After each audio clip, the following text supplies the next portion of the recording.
Hello friends, Sweet Potato Tyler here. Welcome to another video. Usually I am behind the camera filming for this channel, but today I'm going to be in front of the camera. So we're going to do 5 ways on how to get into animal rights activism. But first, let me show you where I am.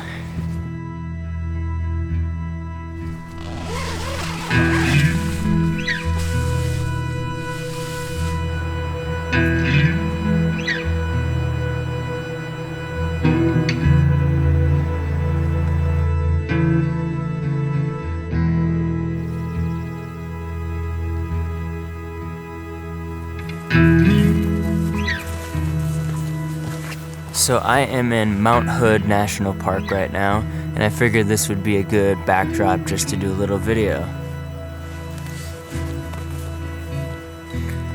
My number 1 is to create a page.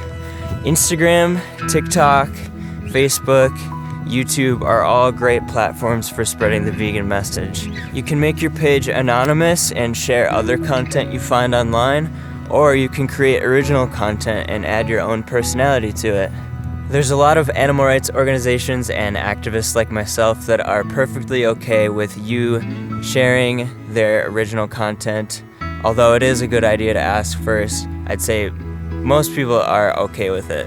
One example of this is Dominion is free for anyone to download online and use for whatever animal rights projects you want. We're all in it for the animals, so any way we can work together to spread this message is a good thing, in my opinion.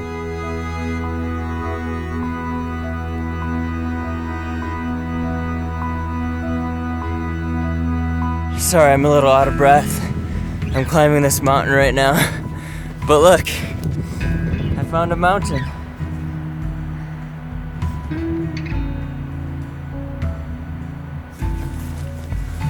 Number 2, join local groups. But joining your local animal rights groups is one of the best ways to get into activism, in my opinion. We have strength in numbers, and it definitely helps to feel less alone and isolated, which is what a lot of vegans feel living in a non-vegan world. I'd recommend joining groups like Anonymous for the Voiceless or the Save Movement, or just finding any local animal rights group in your area. Look up some Facebook groups or do a Google search and see what's in your area. Anonymous for the Voiceless and the Save Movement both have groups all over the world, so go on their websites to see if they have any chapters near you, and if they don't, you can always start a chapter yourself in your area. My first activism event was with Anonymous for the Voiceless in Times Square, and funny thing about that was I was standing in the cube holding one of the TV screens, and there was this crazy man who came and knocked one of the activists down and kicked our TV screen, the one I was holding, and he was like, "These are not family farms," and just got super mad, and then he ran off. But don't let those kind of things deter you from doing activism. It doesn't happen that often, but this is kind of part of activism. People get defensive, they get angry at what they see, because we're just showing them the truth. But going to this event, I got many different connections. I met some people and got invited to more events. So this is kind of how you get integrated into the animal rights community and getting involved in events.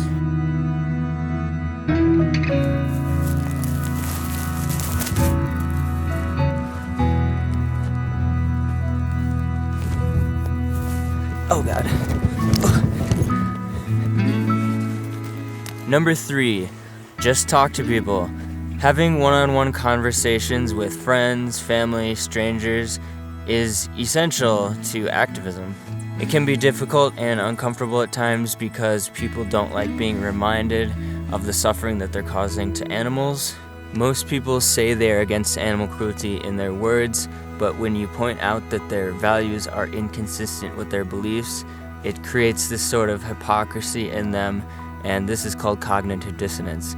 This is why people get defensive and call vegans militant, aggressive, pushy, and things like this. Those are really just deflections for people to avoid accountability. I strongly recommend learning all the different arguments that people have against veganism, and a great resource to do that is Earthling Ed's free ebook. This will help you handle any objections people may have to veganism. I'll link it down below. But this is how social change happens. If we don't have these conversations and hold people accountable, nothing's going to change, so we really need to keep pushing for this. With all that being said, there are a lot of open-minded people out there. I wasn't always vegan. Most vegans were not born vegan, so people can change. And it really is a great feeling when you have a positive conversation about veganism with someone.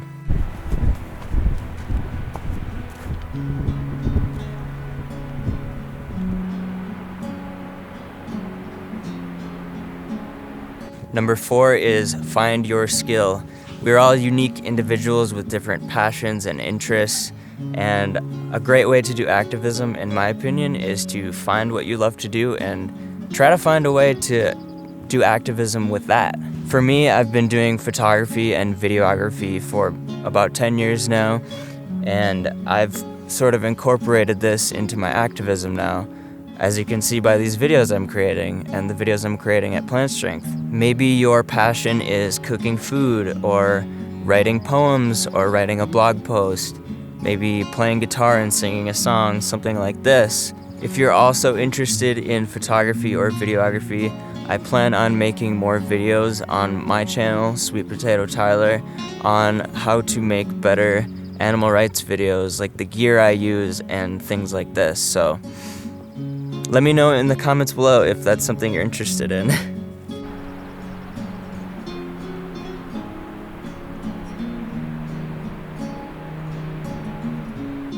Number 5 is do what you can. There's a lot of little things you can do in your day-to-day to help animals. Maybe you don't have a lot of time, you got a lot of other responsibilities to attend to. You can invite people over for a vegan meal, maybe wear some animal rights clothing out in public, spread the message that way.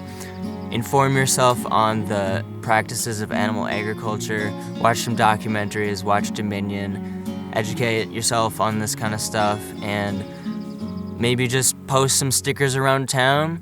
There's a lot of stuff you can do, and the most important thing is that you're speaking up for the animals, and whichever way you want to do that, go for it.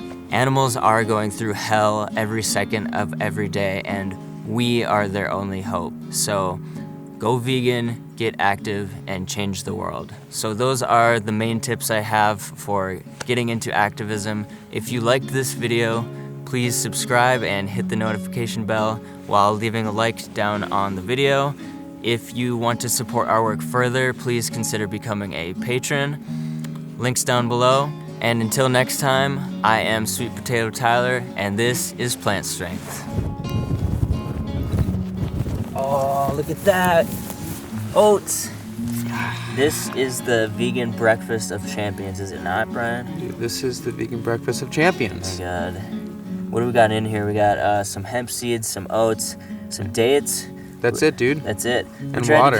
We tried to keep it minimal because we we hiked 13 miles and we didn't want to carry a bunch of extra food. So this should be sufficient for our 13-mile hike back down the trail. Which is good because we're almost out of fuel.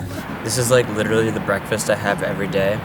Of course, I add more stuff to it normally, like when I'm at home, but you know, we're on the go, so we couldn't pack a lot of stuff. But this has been fueling me for like years now. I've been vegan for like 5 years. This is the meal I have like more often than not. So this is a great, excellent way to start your day with oats, berries, dates, some nuts. Just go.